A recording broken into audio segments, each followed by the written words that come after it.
My grandfather believed he had lived in the greatest time in human history. He saw the advent of the automobile, air travel, radio and television, and nuclear power. He died in 1950. Little did he know that in just 19 short years, we would see men walk on the moon and then return to talk about it. Everybody alive today has experienced the wonder of scientific discovery and advancement. It has been so impressive that for some, it has rendered the Bible relatively obsolete. The topic today on Craving Answers, Craving God, Science versus the Scriptures.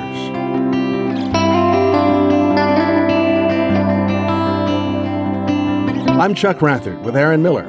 Aaron is the pastor at St. James Lutheran Church in Glen Carbon, Illinois. You can always find our episodes on our website, cacg.stjamesglencarbon.org. Aaron, among the obstacles that form barriers against faith, science might be near the top of the list. Are science and the Bible incompatible? They shouldn't be, but it depends on what you mean by science. If by science you mean the classical definition of exploring the physical world through observation, the hypothesis and observation and conclusion cycle, then no, it shouldn't be. If by science you mean, though, the worldview that there is nothing except for what can be observed physically, that's the only thing that exists, then they're going to be incompatible because the Bible insists that our universe is much more nuanced than that. That there is a physical element to the universe, of course, but there's also more than that.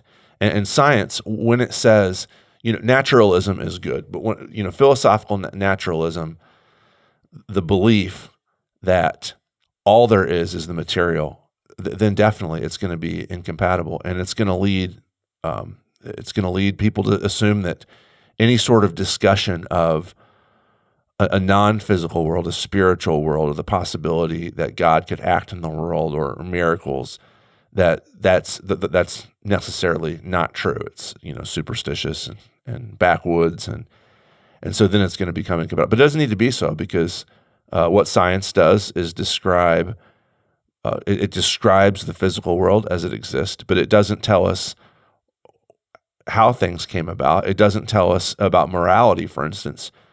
John Lennox, the Oxford mathematician, is fond of saying, science can tell us that arsenic is lethal, but science can't tell you whether you should give it to your grandma or not. That's just not science's job. And when we assume that it is, when we assume that science is the universal worldview and it has all the answers, then we're stuck in a position where we don't know the answer to questions like, should I give arsenic to my grandma or not? Because science can't possibly answer that. And so they don't need to be, they both need each other, of course. And why do they both need each other? Well, because, if I can speak as a Christian, because God created a physical world. God created a physical, spiritual world. And he encourages us to be creative within that world and to be stewards over it. And so to explore it and examine it and to figure out all we can about how things work is an unbelievably noble pursuit. And done in the right way can be done to the glory of God. And in fact, up until the middle of the 19th century, it almost always was. It was almost always people of faith who were doing the science.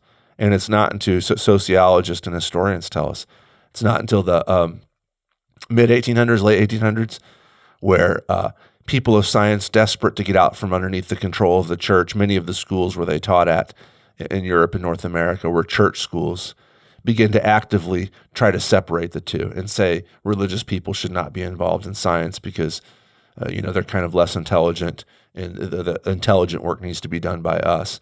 And so the religious people who are in charge of our schools, they need to be hands off, and in a grasp for power, that division was made. But really it's artificial, and it's based on a great deal of faith. There's not a lot of proof. It's based on a great deal of presuppositional conjecture. I find it fascinating how people on the secular side of this question can look deeply into the physical world, into nature, almost down to the atoms, and easily come to the conclusion that there's no God here anywhere. And believing people, Christians, can look at what they call or we call the creation, and they see God everywhere. Right. How do you explain that difference? Yeah, well, that's a great way to make the point I was just trying to make right before you asked that question, which is that it is all presuppositional. You bring your presuppositions, you bring prior beliefs to any of these conversations. And so nobody looks Shouldn't a scientist, I don't know, I'm speaking here, this is not my field, shouldn't a scientist never bring presuppositions to a scientific question? Yeah, that's one of the great modernist myths is that, well, you shouldn't have presuppositions. You should be objective. We want our scientists and our politicians and our news broadcasters to be objective. But what we know, and this is actually, the ancients knew this perfectly well. And it's only Enlightenment people, it's only white people since the 1700s who have problems with this. But one of the things postmodernism is teaching us is that that's actually not possible. Nobody is presuppositionalist. Nobody is objective. Everybody comes to evidence that they look at with hypothesis already in advance. And so, your illustration is a good one. It's exactly right. A secular person can look at a sunset and say, well, look at the way the light refracts through the different elements of the atmosphere here, creating the different colors. And see, it's clear that, that's just a natural phenomenon. That's what happens when light naturally passes through haze or smoke or through the stratosphere, whatever. And a religious person would say, man, God is so good to paint such a beautiful sunset. And what the scientific person, and sometimes the religious people cooperate with this. Many scientific people will say, well, that's just superstitious. That's not, why do you need to drag God into this? It's just, that's the way light works when it goes through haze. You don't need God in this. And a lot of times, religious people will say, like, you pagan, godless person, I don't want to hear from you, which is also a mistake because what the world of the Bible would insist, and I think just real open-minded humanity would recognize is that those two comments, wow, this is phenomenal, what's happening here naturally, that's very, very compatible also with, man, it's great that there's a creator that can create beautiful scenes like this. Those two things are not mutually exclusive. So you made reference to, I think, what we might call the Western European emergence in the 1600s, the Renaissance, France, England, Germany, Italy, Portugal, Spain, all those groups. And out of that came something called the Enlightenment. I guess we need to talk about that, the age of reason. Enlightenment is a pleasant, optimistic word. Mm-hmm, yeah. It's always good to come out of the darkness into the light. For some, that darkness was religion. Right. And the Enlightenment was replacing religion with science. Would you say that's an accurate description? Yes, that's what the Enlightenment was trying to do, and in many ways, not intentionally. Descartes, the French mathematician, for instance, he didn't disbelieve in God. He was actually trying to prove the existence of God, but he thought, I have to do this by non-revelatory means. I have to do this without reference to, God speaking in the Bible or through the church. I have to do this naturally. And so he tried to come up with sort of a foolproof argument for the existence of God without reference to God revealing himself. And he thought he was successful, but in the end, what he did was he marginalized God by saying that you can know human beings have knowledge because human beings are reasonable thinking creatures. And so the source of all really good, solid knowledge can't be revelation. It can't be revelation. Sometimes priests are mistaken.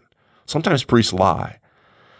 And so, but one thing you can know for sure, Descartes said, was that your brain can think things. I think, therefore I am, he said, the famous dictum. And so I can solve problems with my brain. And this is one of the elements that kicked off the Enlightenment, which is we don't need God, we don't need revelation. We have our brains, and our brains can actually solve all these problems. Extremely optimistic. And what we know now after the 20th century is that, the payout of all that optimism was, 2 world wars, genocides all over the world all the time. And so it was too optimistic. But unfortunately, many people still are kind of living in the afterglow of that optimism, even though postmodernism insists, no, we're not going to listen to scientists anymore. Scientists are just another version of priest trying to control us. So postmodernists believe. You're just as bad as as the Pope and all the pastors and politicians from 500 years ago. You scientists, you just want to own us. But many people still live in the afterglow of like, well, no, we don't need God. We don't need God because we have science and we can figure things out. So today I'm thinking we may be talking to a secular person who is listening to us, will listen to this conversation, and will be angry because they think we're trying to shoehorn religion into their otherwise objective, naturalistic view of the universe. Or we may leave a believing person troubled because we seem to be affirming the pursuit of science and objective reality. And so everybody will be unhappy when we're done. How do we avoid that outcome? Well, so the first person, the secular person who might say, hey, what are you doing? I see what you're doing here. You're trying to say, okay, science is good, but hey, look over here, there's God too. You're trying to sneak God in the back door, and you shouldn't do that. Keep your religion out of science.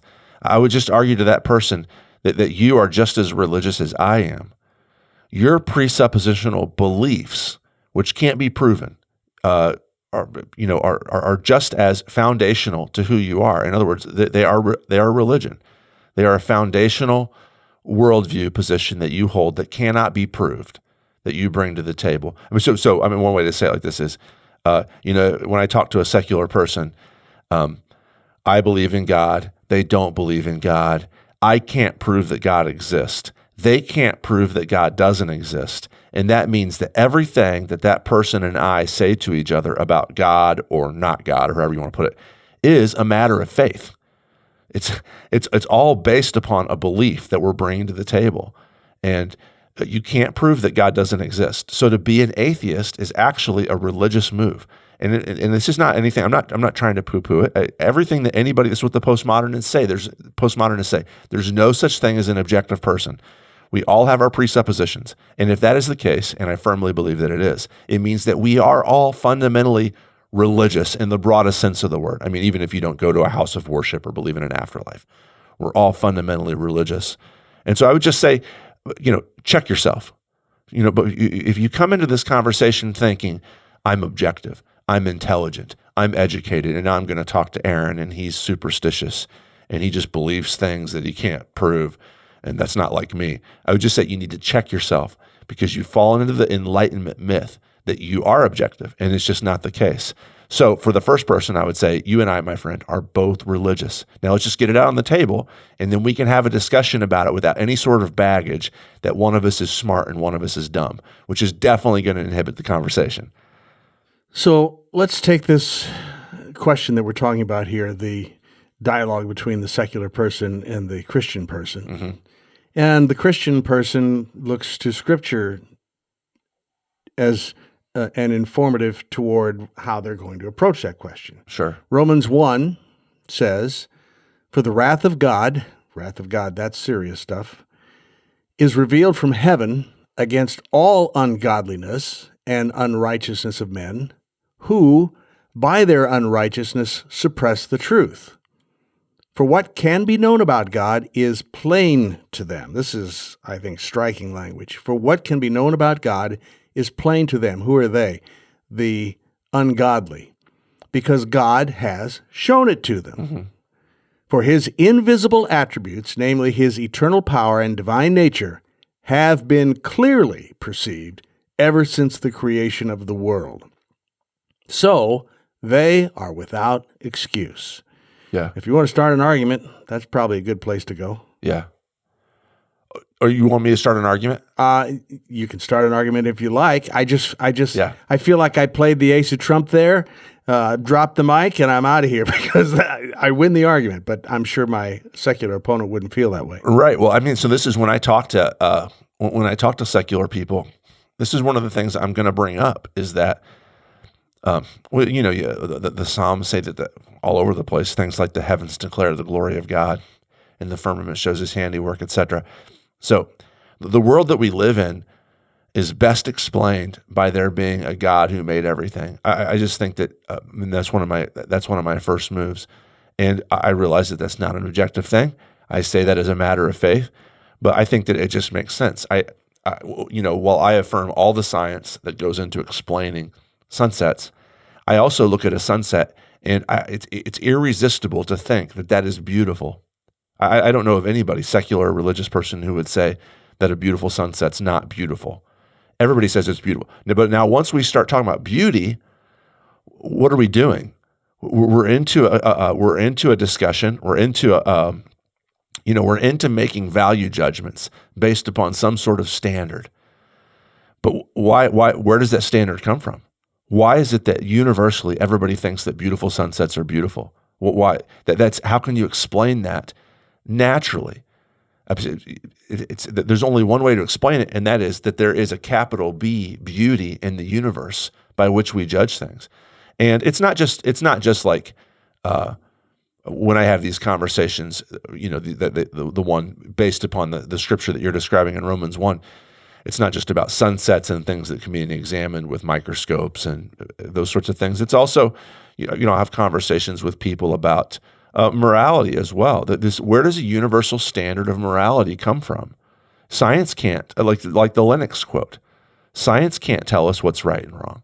And things get extremely muddled when science tries to say, we can give you 100% of all truth.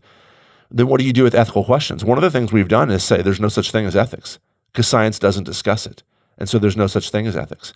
One of the things we've done is we've said, if science can do it, it's ethical. That's another move, which has also gotten us into trouble sometimes. This is, dropping atomic bombs on people is, I know that was never a simple discussion for anybody. But if science can do it, does that mean it's okay to do it? I think that that's a wrong way to look at it as well. But if you would just allow God into the conversation, you would see that a lot of what you think and know about the world actually can't be explained scientifically. So we've had this conversation quite a bit, and I keep circling back to it because I'm actually having a conversation, kind of a weekly conversation that I've mentioned before in here with a secular guy right now, just a wonderful guy. But, for instance, racism. He believes racism is wrong. I believe racism is wrong. But from his viewpoint, scientifically, you can't prove that. You can't prove that racism is wrong scientifically. In fact, scientifically, like I think I've said before, Aristotle says it's extremely clear that there are some peoples and some races that were meant for subjugation. Well, scientifically, you could do that. You could look at the evidence and say, well, this race is good at this, and so they should be forced to do that. This race over here looks like physically they were built for this, and so they should be forced to do that. Scientifically, you could do that. But if God exists and humans are made in his image, then that's immoral, which every secular person I talk to says racism is immoral. And they want to say that racism is immoral. And then if you say, well, scientifically prove that to me, they can't do it because their belief that racism is immoral is actually, they themselves have snuck it in their own back door with this belief in God. They believe that humans have a godly-like value, even though they don't believe in God. And so there's this tension within them. And one of the things that I like to do when I have conversations with secular people is to let them see that actually the way you're living your life, there's a huge disjunct between the way that you're living your life and what you actually say that you believe. So Francis Schaeffer said that one night he was talking to, I think he was on a boat trip, and he was talking to a secular guy, and they were having a conversation like this. And at the end of the evening, he said to him, he's like, you're going to go back to your stateroom right now, and you're going to make love to your lover. And I want you to know that when she's wrapped up in your arms, she does not exist according to your own philosophy. That what you're experiencing, there's nothing to it. It's just purely a biological urge to propagate the race. And Schaeffer says, I hated to do that to him because the man was deeply in love. But I had to. It was the only way to get him to snap out of it and to see that, like, if I am a secular person, I am not allowed to say a sunset is beautiful because I have no standard by which to judge beauty. scientifically. Science can't do that. I have no standard by which to say racism is wrong if there's no God. And one of the things I want to do is I want to say your science does a lot of like super important things. But when you get rid of God, you actually have to import him in somewhere else. And what you're doing is you're doing it unwittingly. You're doing it through the back door. You're doing it ignorantly. And I just want to encourage you, keep on doing what you're doing. Keep on doing the science. That's great. But wake up and see that God is there as well. He has to be there, and give him glory. So in my mind, I'm imagining two men standing on the seashore. One is an unbeliever. The other is a believer. They're both observing the same sunset. They're both struck by its magnificence. And the believer looks at it and considers the colors and considers the weather, how lovely the weather is, the beauty of the sky, perhaps the seagulls flying through the sky, and says to himself, wow, we serve an awesome God. The unbeliever looks at it and says, boy, I'm really happy I understand that the earth is rotating and the sun is not really going down, but we're really rotating, and the sky is getting redder because the sunlight is passing through more and more atmosphere, right, shifting the light to the red, and twilight is upon us, and this is easily observable every day because it happens all the time. Wow, we men are really awesome that we figured this out. Yeah. Looking at the same thing, one is glorifying God, the other is glorifying us. Those are two diametrically opposed conclusions, I think. Yeah. I find that fascinating and interesting. Yeah. But I would say to both of them, you're both right. You're both correct. I mean, just to my secular friend, though, I would say you would enjoy this a lot more if you could also say, God's a good God. Everything he's saying is true. But when he says, and so God can't be involved in this, that's actually a religious move that you're making, which denies a lot of what you're experiencing, the beauty, like I said. So if you're in a conversation like this with, and you have been, and I'm just creating a hypothetical here now, and let's say that you're very persuasive. Let's say in the give and take, you have more or less backed your secular friend into a kind of a corner. Sometimes they'll play this card. In chapter 10 of Joshua, it says, quote, the sun stopped in the midst of heaven and did not hurry to set up for about a whole day. For some, a statement like this just discredits the entire Bible. Well, if you've got me in some trouble here with the way I see things, don't tell me you believe that the sun stopped, because the whole universe would fly apart. The whole solar system would fly apart if this happened. Yeah. How do you respond to that? I'd say, yeah, you could do that. I mean, you could do that just about on every page of the Bible. There's people parting seas, and there's people making a bunch of food out of a little bit of food, and there's people calming storms, and there's this one guy who's rising from the dead. You could do that all through the Bible if you wanted to. And I mean, it's just going to circle us back to our original conversation. This is a faith commitment. So look, if God created the world, then he can do whatever he wants, right? I mean, if God can invent an entire universe, then he can cause water to turn into wine. But if there is no God, then of course it's nonsense. If there is no God and everything works naturally, of course it's nonsense. But I just want you to understand that you're starting with the presupposition that there is no God. This is a faith commitment. This is not a scientific move that you're making here. It's a faith commitment that there's no God, and so therefore nothing supernatural could ever happen. If you change your presupposition and start off with there is a God, then it would make sense. Okay, so that's the short answer. Here's sort of a longer answer that I would actually have with a person. It depends on who they were, but I would actually have this answer. I would say, okay, forget that. Just don't worry about it. Tell yourself that's fake, whatever. That's fine. Move on. But here's what I want you to do. I want you to look at the resurrection of Jesus. That's much closer to us in time. It's much better attested, witness-wise. So forget the sun standing still. If you can't handle that, then that's fine. It doesn't bother me. Just forget about it. You can tell yourself it's not true. But let's look at the resurrection of Jesus. And I'm not going to get into this here, Chuck, right now, because we've talked about this in here before. But the historical evidences for the resurrection of Jesus are almost irresistible, unless you come in with the hard and fast materialist presupposition that it is impossible that anybody could ever rise from the dead. Outside of that, that's the only argument against it, is that dead people don't rise, which That's the whole point, Let's start there. Let's look at that. And if you can come to understand that the resurrection of Jesus happened, then all the rest of it's going to fall into place. But if you start by saying, well, no, we can't do that. That's out of bounds. God's out of bounds. We have to talk about this. You and I, if my secular friend says to me, you and I are going to talk about the world, but we are not allowed to bring God into the conversation. We can only use science.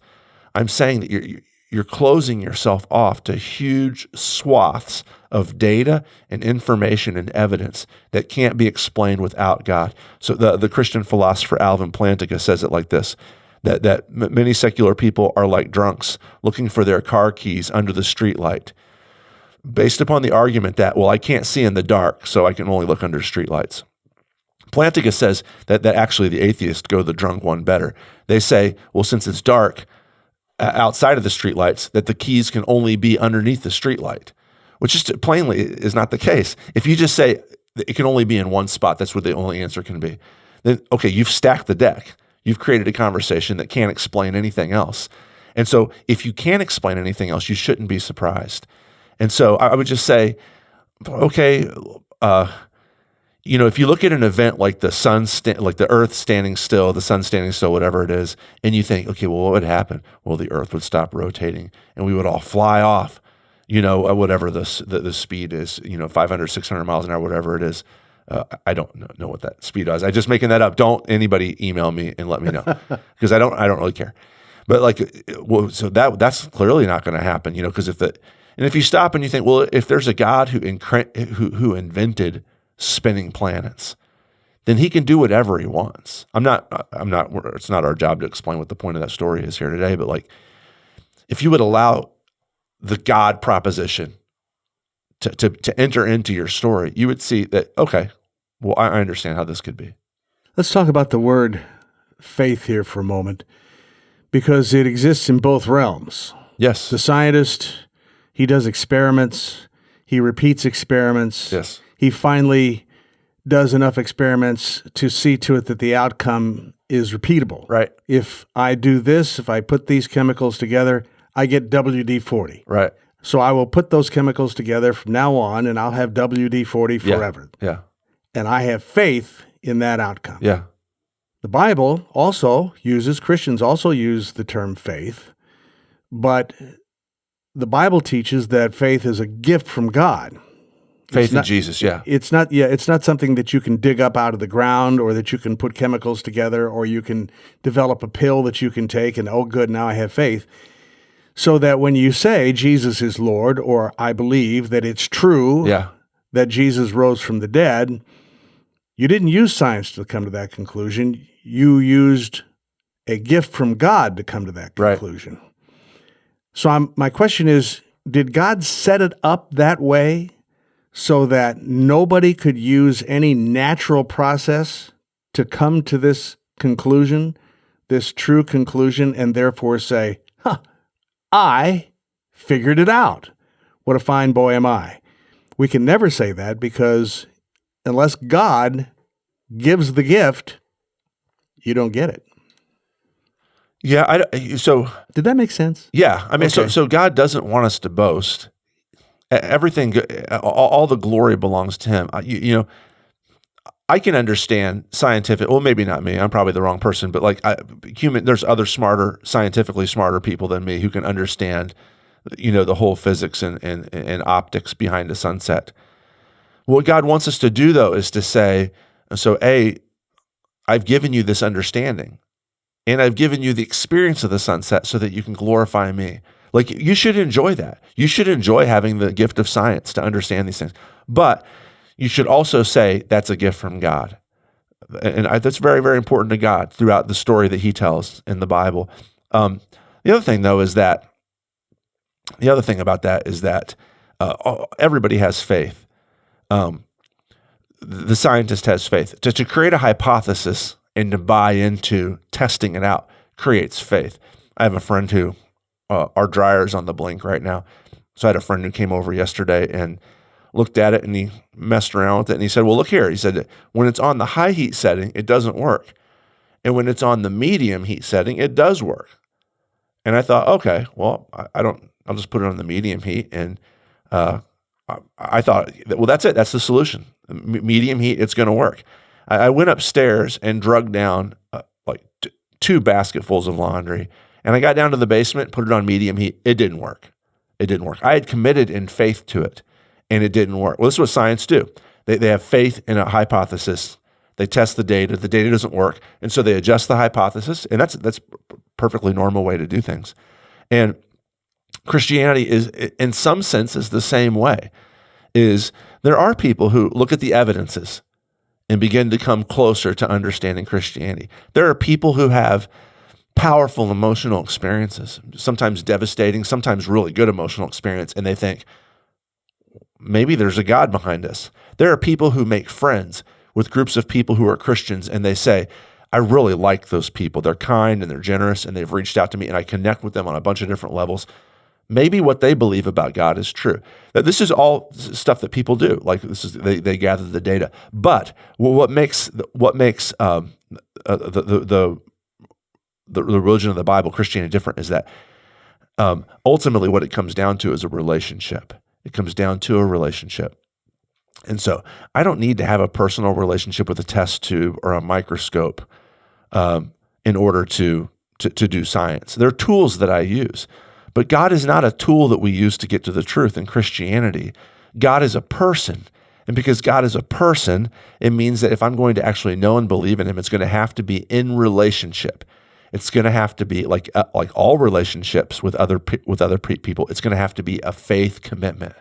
And when the Bible says that faith is a gift from him, what it means is that he's the one who makes the move to us. That he's not saying, hey, I'm here. If you want to know me, I've got office hours. Come and see me. That when we actually do come to believe in God and to know him through Jesus Christ, it's because he's made the move to grab us up in his arms and to love us. And so the faith that we have in him is more like, it's less like the faith that a scientist has, that I'm going to put these chemicals together and it's going to make WD-40. That's faith, and it's good and it pays out, and that's how we get WD-40. But it's more like the faith of a child who's learning to love and trust his parents. The more that they talk to him and hold him or her in their arms and that sort of thing. And so the parent is making the move. I'm going to show this child love. And by doing so, they train the child to love and believe in them. And that's the way biblical Christianity is. God makes the move so the way the Bible describes that is that the faith, the relationship faith that creates that bond between us is a gift from him. Some have found a kind of middle ground between science and scripture, which allows them to sort of have a peace or come to rest on this controversy. They speak of intelligent design. This takes our natural observations a step or two beyond science, opens the door to some metaphysical kind of things, but seems to stop short of the biblical concept of a creator God. How do you regard intelligent design? I have to admit, I don't know a lot about it. I haven't studied it, like intelligent design. I know that many philosophical materialists believe it's kind of like a tricky way to talk about creationism. And I mean, I believe that God is intelligent and that he designed the world. So as a Christian, I guess I believe in intelligent design. I think that any sort of conversation which pits science against faith is wrong-headed at the outset. I don't think we need sort of middle ground terminology to create a bridge between those two things. The God who created the world calls us to understand it. The actual gap is not between faith and science. The actual gap is between philosophical materialism, which says that there's nothing in the universe except for the physical, and so that cause and effect can explain everything. And God is a human being. God is a human being, Jesus of Nazareth, and so we can have a relationship with him. And that means that all of our experiences, our physical experiences, as well as what we might call, spiritual or psychological or emotional or relational experiences, don't need to be boiled down to mechanics, don't need to be boiled down to biology or, chemicals flowing in our bodies, that there actually is such a thing as personality and personhood, that there is such a thing as morality, there is such a thing as beauty, There is such a thing as justice. But those things can only be explained in terms of God, unless you want to boil them down to just the physical. So in my mind, the gap is between the philosophical materialist and those people who would say, no, that's too simple. I think the keys could be off in the dark somewhere. And if you would just talk about enlightenment, if you would just get your flashlight out and look around out in the areas where you've been afraid to look before, you might find your your car keys. You drunk? I think that's probably the best way to look at it. And what religion says is what Christianity says is that there's more truth than you can anticipate, my materialist friends. So in the pursuit of truth, and everybody wants to know what's true. Nobody wants to be fooled by believing something that's false and finding out later that it was a wrong turn. In the pursuit of truth, the secularist may be happy that he has lived a life of the pursuit of truth, which he has assiduously kept free from the stain of religion and all that kind of stuff. On the other hand, the Christian or the believer goes about the pursuit of truth and is very happy what they see in science because it affirms what they believe based on their Christian faith. Yeah. Who has the advantage? Well, I think that the Christian has the advantage. I know that's a shocker because I'm assuming everybody who's listening to this knows that I'm a Christian. I think the Christian has an advantage simply because the Christian's hypothesis takes into account way more data, like beauty and truth and morality. And the materialist hypothesis can't take in that data. As a funny conversation, you can find this on YouTube, as a debate between John Lennox, like I mentioned him earlier, Oxford mathematician, Christian, and Richard Dawkins, world-famous atheist. And at one point, John Lennox says to him, "Do you believe your wife loves you?"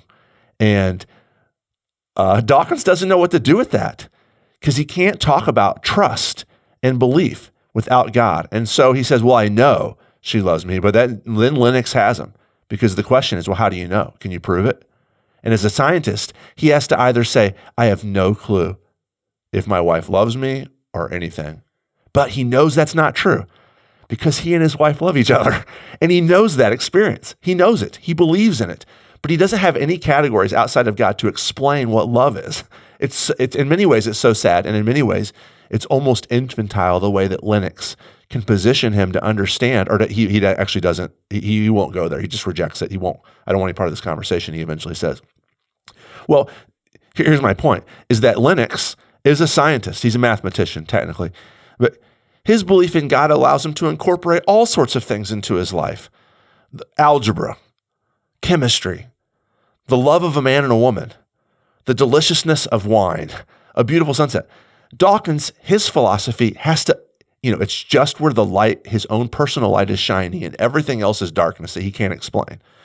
I would say the advantage is heavily in the Christian's favor. And I would encourage any of our listeners who are secular to, get a hold of me if you have any questions about this. I can turn you on to some really good books and we can have fun conversations.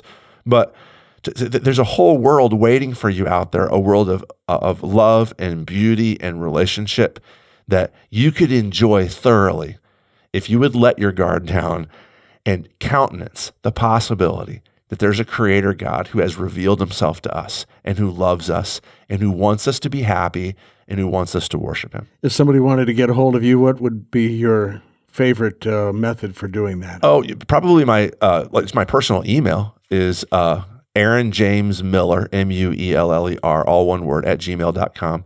It's probably, I don't think it's out of bounds. I'm going to give my phone number too. It's area code 618-670-1299. That's my personal cell phone. You can text me or call me. And I love having conversations like this. We'll see what happens.